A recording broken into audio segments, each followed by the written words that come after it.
নমস্কাৰ বন্ধু বান্ধৱীসকল, আপোনালোকক আজিৰ ভিডিঅ'লৈ স্বাগতম জনাইছোঁ। আজি আমি আগবঢ়াব বিচাৰিছোঁ জুন মাহৰ বাবে তুলা ৰাশিৰ মাহেকীয়া ৰাশিফল। এই মাহটো কেৰিয়াৰ দৃষ্টিকোণৰ পৰা তুলা ৰাশিৰ জাতক জাতিকাৰ বাবে উত্থান পতনেৰে ভৰি থাকিব। শনিৰ প্ৰভাৱত চাকৰিত পৰিৱৰ্তনৰ লক্ষণ কঢ়িয়াই আনিব পাৰে।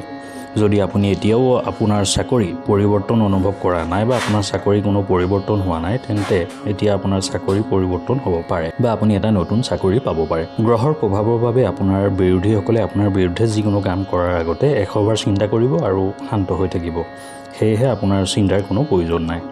আপোনাৰ ফালৰ পৰা সম্পূৰ্ণ কঠোৰ পৰিশ্ৰমেৰে আপোনাৰ কাম কৰাত মনোনিৱেশ কৰিব।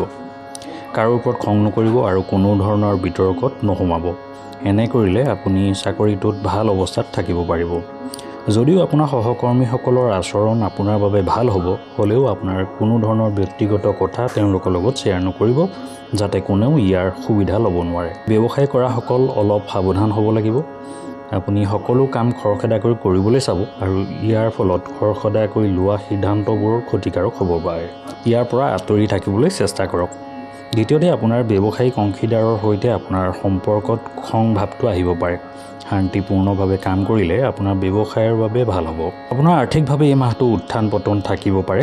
মংগল সপ্তম স্থানত থাকি আপোনাৰ দশম ঘৰ, প্ৰথম ঘৰ আৰু দ্বিতীয় ঘৰলৈ চাব, যাৰ বাবে ব্যৱসায়ত লাভৰ সম্ভাৱনা থাকিব। কিছুমান ব্যৱসায়িক পৰিকল্পনা সফল হ'ব, যিয়ে আৰ্থিক লাভ কঢ়িয়াই আনিব। আপুনি আপোনাৰ ধন ব্যৱসায়ত বিনিয়োগ কৰিবলৈ চেষ্টা কৰিব, যিয়ে আপোনাক ভৱিষ্যতে লাভ দিব পাৰে, কিন্তু বৰ্তমান সময়ত বেছি লাভৰ আশা নকৰিব। যিকোনো ঠাইত টকা বিনিয়োগ কৰাৰ আগতে দুবাৰ ভাবি চাওক, কাৰণ ইয়াৰ ডুব যোৱাৰ সম্ভাৱনা অধিক হ'ব। অৱশ্যে 15 জুনৰ পিছত এই সমস্যাবোৰ কমি যাব। চৰকাৰী খণ্ডৰ পৰাও আৰ্থিক সুবিধা লাভ কৰাৰ সম্ভাৱনা প্ৰবল হ'ব। এই মাহত খৰচো অভাৱনীয় হ'ব পাৰে আৰু আয় আশা কৰাতকৈ কম হ'ব পাৰে। সেয়েহে আপুনি আৰ্থিক সমন্বয়ৰ প্ৰতি গুৰুত্ব দিব লাগিব, যাতে ধনৰ অপব্যৱহাৰ নহয়। এই মাহটো স্বাস্থ্যৰ দৃষ্টিকোণৰ পৰা কিছু দুৰ্বল হোৱাৰ সম্ভাৱনা আছে। গতিকে এই মাহত আপুনি নিজৰ স্বাস্থ্যৰ প্ৰতি সৰ্বাধিক গুৰুত্ব দিব লাগিব। বিভিন্ন গ্ৰহৰ অৱস্থানে স্বাস্থ্যজনিত সমস্যাৰ সৃষ্টি কৰিব পাৰে। মাহৰ শেষৰ অৰ্ধত শুক্ৰ আপোনাৰ ভাগ্য ঘৰত প্ৰৱেশ কৰিব। ইয়াৰ পিছত স্বাস্থ্যৰ উন্নতি হ'বলৈ আৰম্ভ কৰিব। এইদৰে মাহৰ দ্বিতীয়াৰ্ধ আপোনাৰ বাবে অনুকূল হ'ব। প্ৰেমৰ ক্ষেত্ৰত শনিদেৱে আপোনাক কিছু উৎসাহ যোগাব পাৰে। আপুনি ভালপোৱাজনৰ প্ৰতি আপোনাৰ প্ৰেম সঁচা হয় নে নহয়, এই মাহত চিনাক্ত হ'ব পাৰে। যদি আপুনি আপোনাৰ প্ৰিয়জনক সঁচাকৈ ভাল পায়, তেন্তে আপোনাৰ সংগীয়ে উপলব্ধি কৰিব আৰু আপোনাৰ প্ৰেমে এটা গতি ল'ব। যদি ইয়াৰ বিপৰীত হয়, তেন্তে বুজিব যে আপোনাৰ সম্পৰ্ক ভাঙিব পাৰে। বিবাহিতসকলৰ বাবে মাহটো উত্থান পতনেৰে ভৰি পৰিব।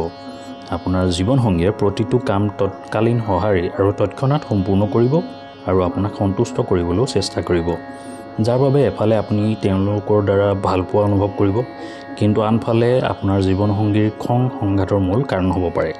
গতিকে আপোনালোকে দুয়োৰে আচৰণ সংযমী হোৱা উচিত।